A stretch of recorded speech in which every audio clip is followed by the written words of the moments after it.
you quoted a while back that you have recordings, you have freestyles and quotes, going off on the government. I go off on everything. Like, I'm not even sure that what we have now is a government. I mean, I'm versus agendas. So if I quote it as an agenda, that's exactly what it is. I think we need to be practical and realistic when we talk about these things and address the elephant in the room. What we're dealing with um, isn't a government. It's not a safety act. It's an agenda and a surveillance act. That's exactly what it is. It is. I said it's bullshit. I quoted. You know what I'm saying? And I will keep on. Listen, until I see changes, it's not gonna stop. I can't. I'm not gonna sit over here and think, oh, you know what I mean? Because I still fucking see it. I'm still seeing it, bro, and it's a choice. Like, I'm just like, listen, why can't we treat people with respect? Why can't people just be respected? I know how much it hurts, and it does piss me off, right? I was that kid. I was him. I was that guy a long time ago. Like, I was removed, I was excluded, I was blocked, all that bullshit. Banned, excluded, removed, expelled, banished. Like even just saying those things and actually knowing that they happened actually triggers rage, triggers anger. Like the agendas, right? I'm never gonna call them a government ever again. They're never gonna be referred to as a government by me. I'm always, from now on, we're gonna refer to them as an agenda. And anybody out here that says no, they're just protecting the kids, they're just thinking about them. Well, start a youth club.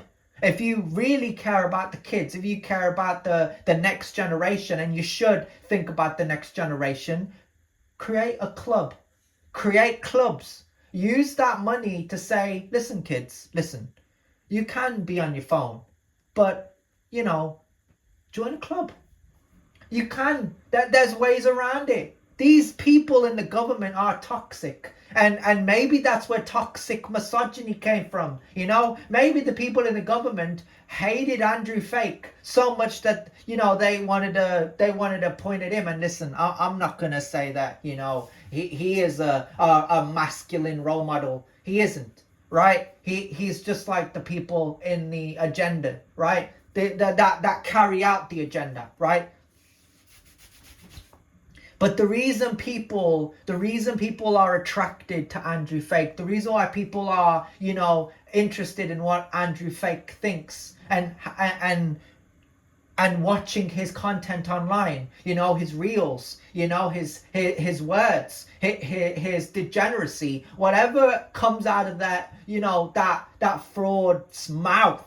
Right, I was about to say fraud bitch, but I'm gonna try and be like less swearing and more real talk. You're locked in. When you go on social media, you can't help but feel locked in, right? You have to see how it ends. It's like a television show. It's like a movie. You have to stay to the end. Oh, I've got to finish this video. I'm not committed like everybody else. I'm one of those people. Many people don't realize I hate phones. Every day this agenda kills my phone. It's actually killing my phone. Yeah, like people say, I'm not gonna fill out this. I'm not gonna do nothing. What they actually don't, what iOS don't actually realize is this software, this bullshit, this virus, whatever you want to call it, it's actually going to be the death of iOS. And if YouTube ever comply to the agendas, if Instagram and TikTok, well, obviously TikTok has been bought by the bastards, but if any other, I mean, obviously Twitter as well. Evil Fake bought Twitter and changed it to some bullshit some bullshit, bro. And I'm not even gonna go into that because I don't really care, bro. Like, social media is social media. It's as dumb and as useless as the fuckers that use it all day, right? But listen, and I quote it because people use it every day. Twitter was the very first domino. When Evil Fake changed the name and he changed the guidelines and removed restrictions and unsuspended certain people and started to work closely with these people, that's when people in the agenda that carry out the agenda started to say, this, we're going to use this as a distraction, like a ramp, right? We're going to use it as something that we like to get people to see how social media affects our brains, when in reality it's just as when in reality it's just as useless. I was about to say useful, but social media has never been useful. I mean, yeah, you can see reels, not all the time. Like, there's a chance in your algorithm you're gonna see the degeneracy, you're gonna see the cunts, right? And I'm sort of like, okay, like, me personally, I quoted this a while back, I like the wholesome stuff. I'm different to everybody else, okay? That's fine.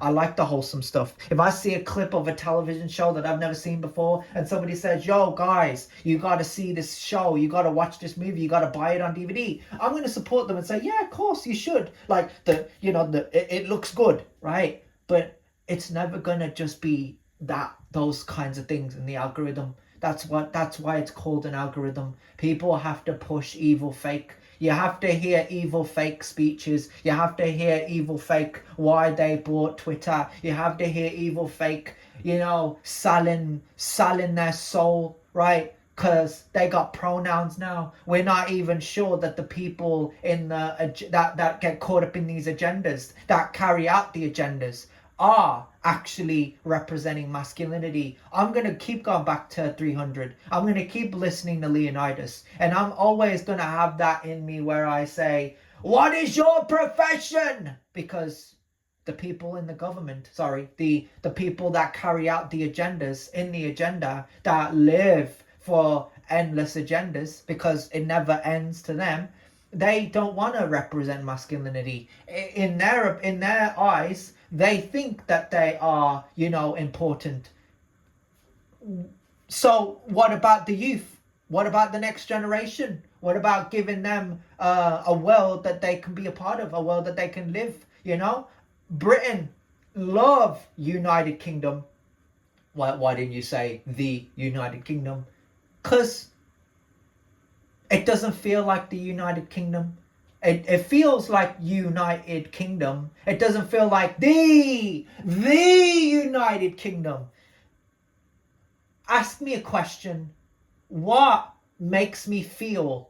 What makes me feel this way? Like, why doesn't it feel like the United Kingdom? It just doesn't. It doesn't feel like Great Britain. It doesn't feel like to some people can sit there and say, oh yeah, but you're talking shit. And when you're talking shit, they'll tell you you're talking shit, right? Because to some people it is Great Britain. To some people, that's their idea of what Great Britain looks like, what the United Kingdom looks like. It doesn't look like that to me, and that's why I said United Kingdom. I'm going to say it with depression. I'm going to say it with sadness. I'm going to say it because it invokes rage in me, bro. It triggers anger in me, bro. Like, when I sit here, I know that the Great Britain that we are a part of, that we live in, even the United Kingdom, it's not a great country for everybody. And that's something that we need to address as individuals. We need to come together as individuals and say, it's great for some people, but it's not for all people. And that's the point of